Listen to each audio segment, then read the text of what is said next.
Pemirsa, untuk mengetahui perkembangan perdagangan komoditas hingga sore ini, kita sudah terhubung bersama Abdul Kamim, analis Didimex Berjangka. Ya, Pak Abdul, seperti apa pergerakan, transaksi, dan juga harga komoditas hingga sore ini? Oke, terima kasih Poppy ya. Kalau kita perhatikan untuk pergerakan sampai dengan pukul 14 ya, dominasi untuk perdagangan komoditi ini masih di kasus yang pertama yaitu gold dengan volume transaksi sekitar 1.700 lot.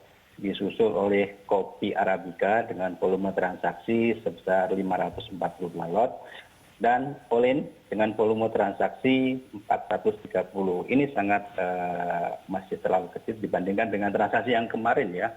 Kalau dikatakan ada perbedaan suatu kejutan bahwa kopi Robusta kemarin mendominasi justru 6.800 lot, disusul gold 5.300 lot dan Olin sebesar 3.700 lot. Itu Poppy ya. Baik. Untuk sentimen yang mempengaruhi untuk pekan ini seperti apa? Bagaimana pengaruh dari debat perdana jelang Pilpres Amerika terhadap komoditas kita?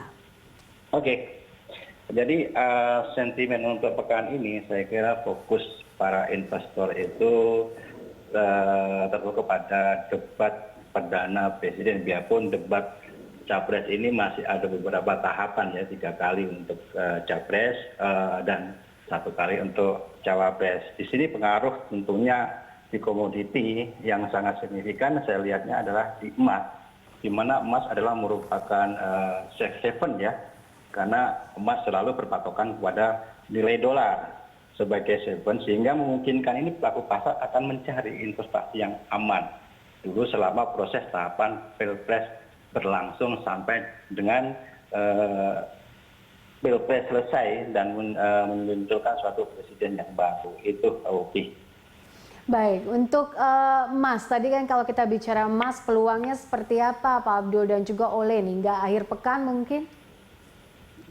Oke, kalau kita bicara masalah emas untuk pekan ini ya, fokus pelaku pasar tentunya di samping sentimen dengan debat presiden yang berlangsung, calon presiden itu. Yang kedua, untuk pekan ini kita tidak bisa mengabaikan terutama data dari Amerika sendiri, data fundamental masalah tenaga kerja non-farm payroll.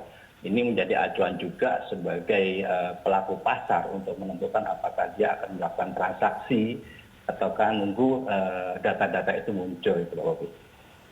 Baik. Lalu untuk kopi Arabica dan juga kakao ini seperti apa peluangnya Pak Abdul? Gini, untuk kopi, peluang terutama kopi Arabica dan kakao ya masih dalam kondisi yang stabil kalau saya perhatikan, karena baik harga maupun volume tidak terlalu terjadi suatu perubahan yang cukup signifikan, artinya masih stabil. Hal ini disebabkan biarpun kita tahu bahwa pasar kopi itu biasanya adalah Eropa ya, dan tetapi Eropa masih ada hambatan terutama pengaruh dari COVID tadi yang sudah dijelaskan oleh Mbak Poppy tersebut. Juga khususnya ini ada peluang, terutama peluang pangsa pasar baru di Timur Tengah. Ya, ini memungkinkan untuk pasar kopi maupun kakao itu mempunyai potensi transaksinya masih stabil. Gitu. Oke, baik.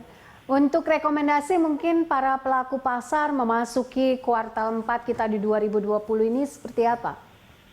Rekomendasi kalau menurut saya ya, tentunya para pelaku pasar kita juga harus tetap selalu update terhadap sentimen-sentimen yang berkembang terutama di market itu sendiri. Kalau kita perhatikan di fundamentalnya ya, terutama ini kita yang terdekat untuk semester ini kan ada pemilihan dari Presiden Amerika, ini sangat mempengaruhi terhadap harga komoditi.